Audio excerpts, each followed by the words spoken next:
Alright lads, so today we got some DATAMINED information in regards to the next set of resurrectable characters. To no one's surprise, to celebrate Valentine's, we are getting the Valentine's banner of 2020 finally resurrected. In this case, it does include RIRUKA, Machine Society Rua, Machine Society Retsu, and also Machine Society LOLY. These three characters aren't really anything exceptional, hoping for some decent links here, but I guess one of the more notable characters here being RIRUKA is that she is the first Linkster character to actually be resurrectable, so I guess that's kind of cool. With that said though, let's hop over to BBS Simulator and as always talk about what they potentially deserve to pick up and what they are about to pick up, right? As always, these resurrectable characters will be available to be resurrected on the 13th of this month, so just less than 2 weeks away. Alright then, so first up we have Machine Society Rua. I actually really like this character. I love the design, I love the artwork. Not a big fan of the character though, given that she is a normal attack damage character. But again, as we mentioned, she was the first character in the game to bring the Linkster potion skill, and that was quite big when she first came out, right? Either way though, having a look at her skill set, she has a 30% Berserker, 20% Bruiser, 5-second Debilitator, 20% Devastation, Flurry +1, Poise, Sprinter +1,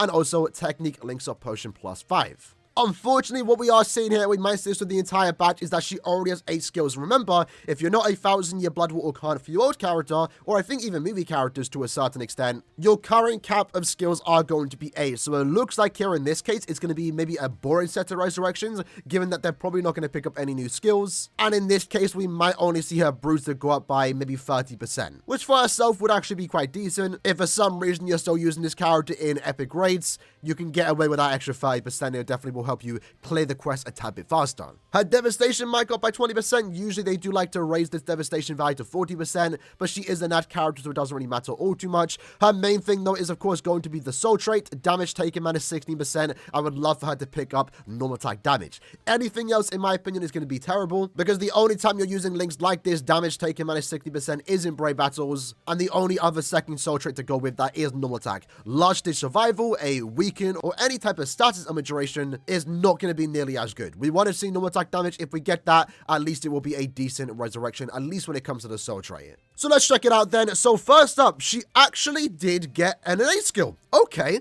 that's surprising.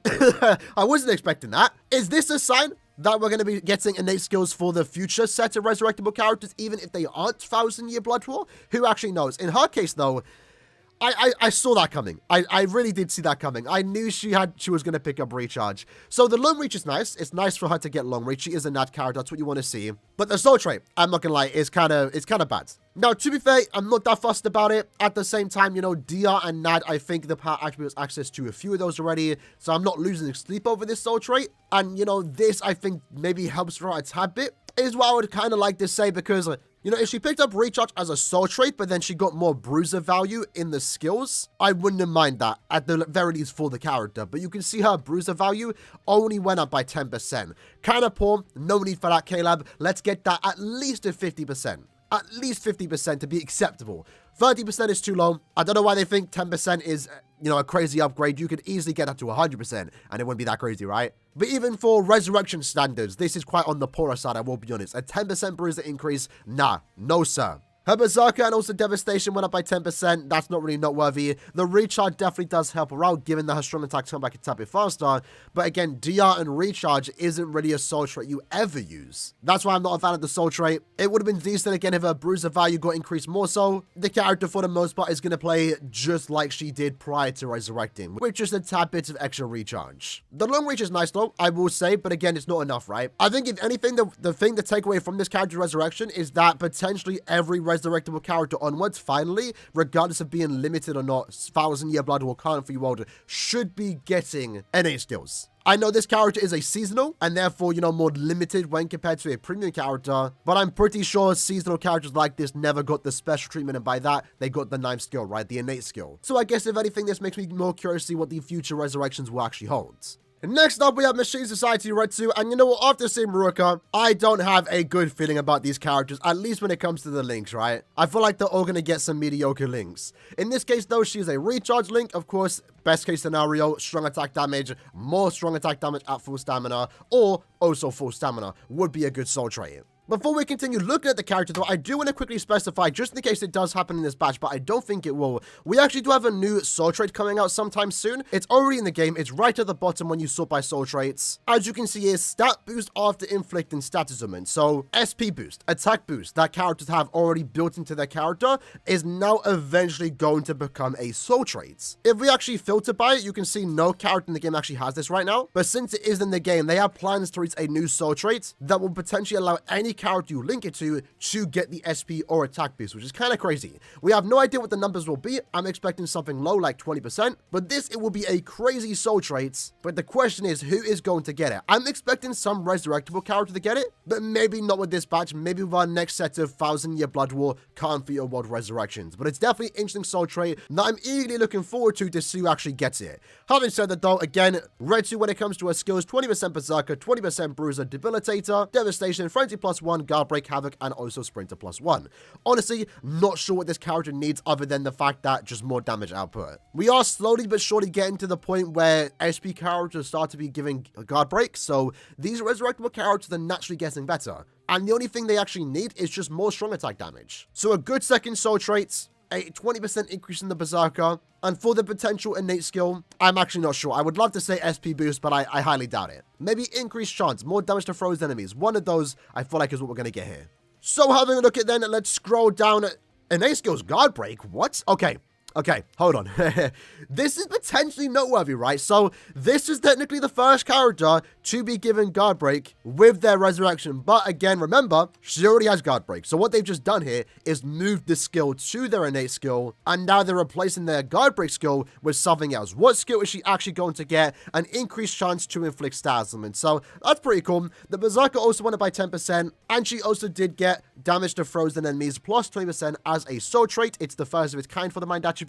It's an okay soul trait. I don't mind it. Again, as already mentioned, we have plenty of powerful links in the mind attribute. If they want to experiment a tad bit with this character and give this soul trait, I'm all for it. I'm not sure if I'm ever going to use it, but hypothetically, even if she did pick up strong attack damage, I wasn't going to use this character's link anyway. I already have access to my free good links. In her case, though, it's actually a pretty decent resurrection, all things considered. The increased chance, more damage to frozen enemies. I would always take just more damage in general, not being tied behind status ailment infliction. It's not bad, though. It's not bad.